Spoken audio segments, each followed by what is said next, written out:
Hi there, I'm Kurm from Kurm Consulting, and I want to thank you for joining me for this quick video. Now, in this short video, I'm going to show you an actual problem that we helped solve for an aspiring process practitioner inside of our online virtual training and coaching portal.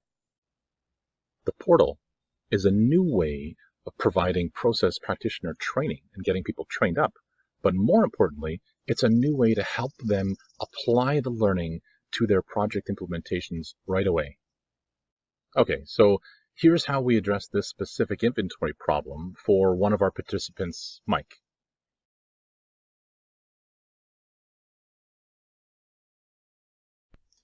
Hey there, I'm Kurm from Kurm Consulting, and in this short video, I'm going to show you how to drive thousands of dollars of savings to your balance sheet every day by just looking at some very simple data about your business and analyzing it in a way that will help you understand where you can bring your inventory levels down to such that you don't impact production and you don't have any shorting of customers at all.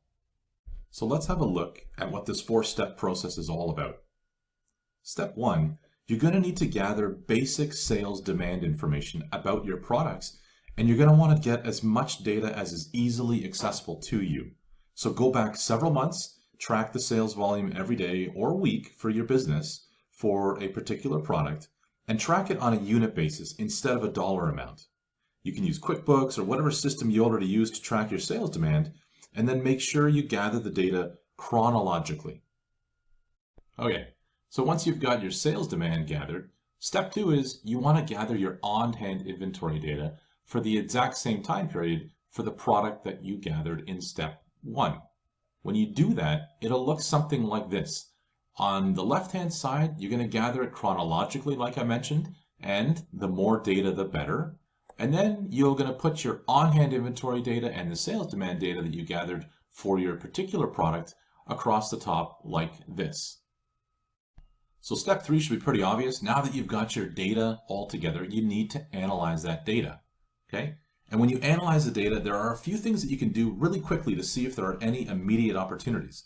So right off the bat, a couple of simple charts. These are called histograms. And on the left-hand side, we've got a histogram showing the total soya crisps, in this case, that product for this customer that they sold for the last 7 months. And right away, you can see that most of the time they're selling 1,200 or so kilograms a week. A couple times they've got a few peaks around 3,600 and 4,800 kilograms. Maybe they ran a sales promo or something like that. But on the right-hand side is basically my on-hand kilograms of soya crisps that I hold. And right away you can see that most of the time I'm holding anywhere from around 16,000 or more soya crisps on hand. And I never really have anything less than around 8,000 on hand. So right away you can see that, wow, the most I ever sold is 4,800 kilograms in the last 7 months, but I've always had at least 8,000, and most of the time it's more like 16.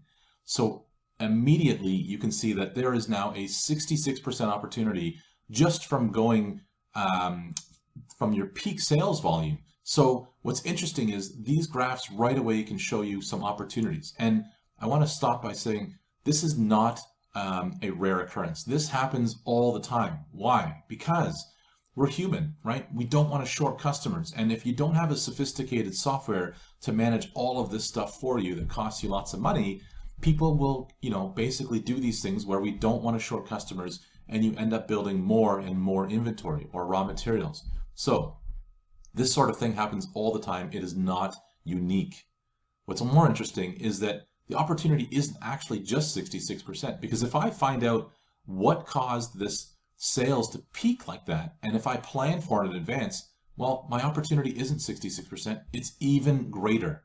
So guys, there's a huge opportunity just by doing this sort of quick analysis that I just did, and you could do this in a couple of hours and right away have huge amount of knowledge around your business and your inventory. So as you can see, in only a few short weeks of scoping out this particular initiative with Mike and working closely with his expert process coach, Mike was able to drive down the inventory for these products by over 20% and still had identified additional opportunities for further inventory reduction. Not only that, but now Mike is able to apply these same skills to other problems in his organization, and they know they can reach out to a process expert and a process coach daily if they need to. Now, this inventory issue is just one example of the types of problems that process practitioners bring to the portal for advice, for help, and for support.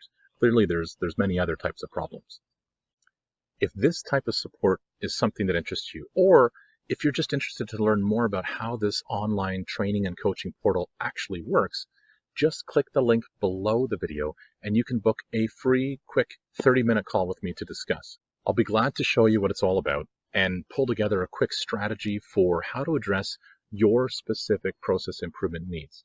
If after the call you want to work together, that's great. We can continue the dialogue. If not, that's fine too, and we can go our separate ways. But at least you'll have a strategy for how to approach your specific process improvement needs. So click the link below the video and schedule a free 30-minute call with me to learn more. Until then, I hope you can apply these inventory improvements to your business. I'm Alex Kurm, and bye for now.